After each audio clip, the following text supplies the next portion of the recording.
the road again. I just can't wait to get on the road again. The life I love is raising money with my friends, and I can't wait to get on the road again. Okay, that's enough of that. Let's get on with today's news. So welcome to day 11, and we're turning a corner now. We're on the second half of the Cornwall 500, and on today's news we've got a major milestone. We've got a bit about the journey, what we've done today, some frustrations, how much we raised so far, and I've got to confess to a little fetish I have that I've created recently. So a lot to get through, so let's get on with it. So I broke 250 miles today. I've actually done 264.6 miles. That was 23.25 today. Today was a really smooth sailing day. What I will point out on this map, there's two little areas where there's dotted lines. If you see them in future, it's because I had to get in the van to get up the hill. And you know those two hills. One coming out of Portreath. And then sometimes we got to go on a little bit further than we like, simply because we got to find the lay-by big enough to empty the back of the van, empty me out the back of the van. Wouldn't it be cool if it was driving along and they could just open out with a button and I just drive out the back and carry on? Always wanted a van like that. That would be cool. So we started off at St Agnes and we ended up in Hale. So, picture of St Agnes Stone. They've got to win the prize for the best welcome to St Agnes. You know, that's I'm sure as hell beats the signs. So Driftwood Spars, Louise, my old friend from school.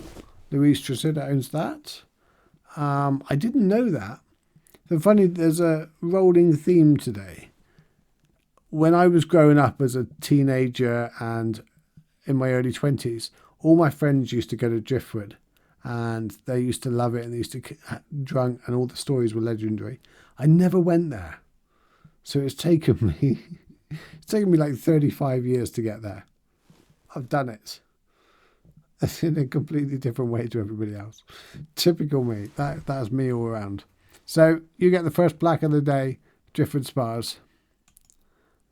And the second plaque goes to the Blue Bar. Another one that's legendary for people going there. And I did not ever go there.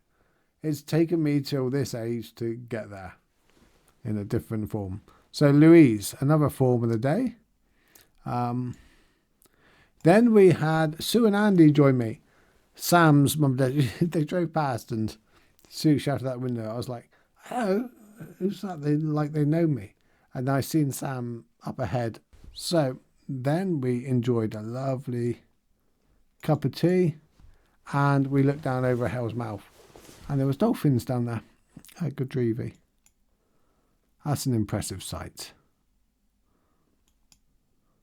And then we went on to the Lula, which is the rock pool cafe at the other side of Godrevy. Wonderful place that is. We found it eventually. We did turn in the wrong way, but yeah, that's quite an impressive place looking over. That's been there a long time, in different shapes and forms. And the final plaque of the day. This place is really... You go through all this new development all the way through Hell, and all this development says, promising you all these sea views, and I'm like, where's the sea? But anyway, that's a different story. Marketing for you. I mean, come on, right to the end, and you turn a corner, lovely beach area, and Gilbert's Beach Bar in Hell. Amazing place. The food just looked absolutely just delicious, but we couldn't stay. We had to go. That's Brian and Neve. So they get the final plaque of the day. Now then, what did I have? I know I had some. Yeah, I said about frustrations, didn't I? That's why I don't like being on the pavement too much. A, they're bumpy. They're just, pavements are annoying with the up and down and they slope and they really slow me down. and that kind of thing. So I went on the pavement to get out of the way of the traffic. It wasn't overly busy, but trying to give way to the traffic. And I had to turn around and go back about 150, 200 meters because cars were parked on the drop curb. And yeah, it's just frustrating. So if you see me on the road, that's sometimes why. The amount of pavements in the last 264.6 miles, 264.6 miles. It's important. That I've been on pavements and the pavements have turned into a muddy road with no drop down, and I've literally had to reverse. A couple of times I've had to get the team or wave someone down to help me reverse the trailer. Like 100 meters or something, just because pavements just suddenly run to a dead end and you cannot get off them. And these are in places where they should be okay. So money, 3,526. That doesn't include the gift aid. So along with what's in the buckets, along with the gift aid, we are knocking on the door of £5,000. That's amazing. We're halfway through. £5,000. You donating, sharing, liking, comment, being part of this. You're saving lives. Don't underestimate the power you have by just donating a couple of quid. And I haven't counted what I put in the, what people have put in the donation buckets the last couple of days. I noticed the chair's getting a bit sluggish today, so faster downhills, slower uphills. I think it pushes me down the hills and pulls me back uphill. But that's a good thing. It means there's more money in the bucket. And the final image of the day, my new fetish. But yeah, my new fetish is signs.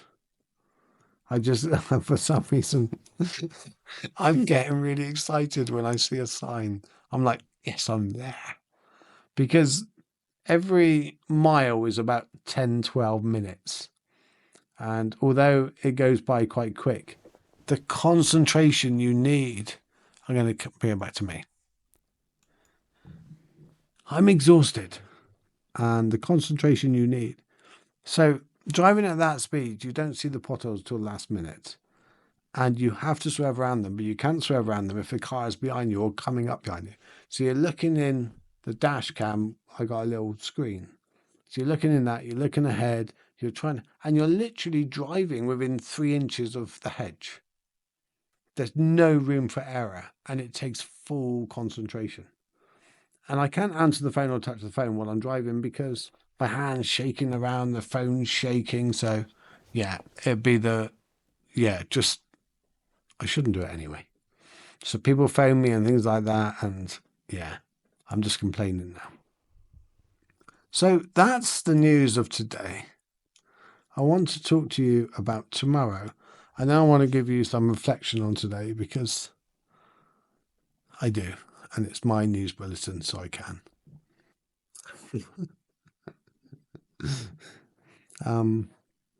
Yeah, where was it? Yeah, so I'm heading to Land's End tomorrow, starting off just outside of Hale. Hell, I'll learn how to say it properly one day without saying hell. And going through St Ives, Carbis Bay, along that top coast. A couple of last minute plaques the team have thought about. So looking forward to that. That will be the last time on the north coast. The weather's looking good. So looking forward to that.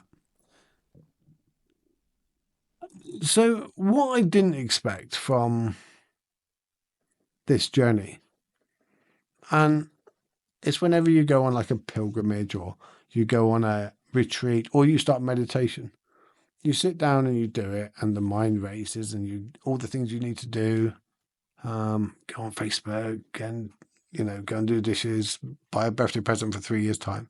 You know what the mind's like when you just try to quieten it a little bit. And you go on a pilgrimage and things like that, and not that this is a pilgrimage, but it's feeling like a bit like it now.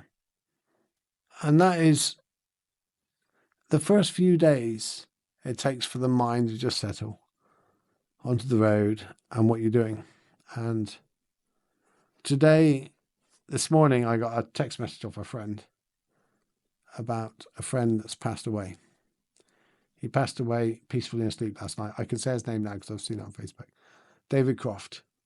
He's about my age. He's C5 complete, paralyzed in the same way as me, and lived in St Austell. And he's one of these people that lived life to the full. How can I say? He played his cards right in my book, and he was dealt a shit hand, the same as many people. And he became a chef. He wrote a book. He took flying lessons. You know, he lived to the full. And he used to phone me up when I used to do something dumb. And I think he phoned me at the beginning of when this challenge went public. What the are you doing?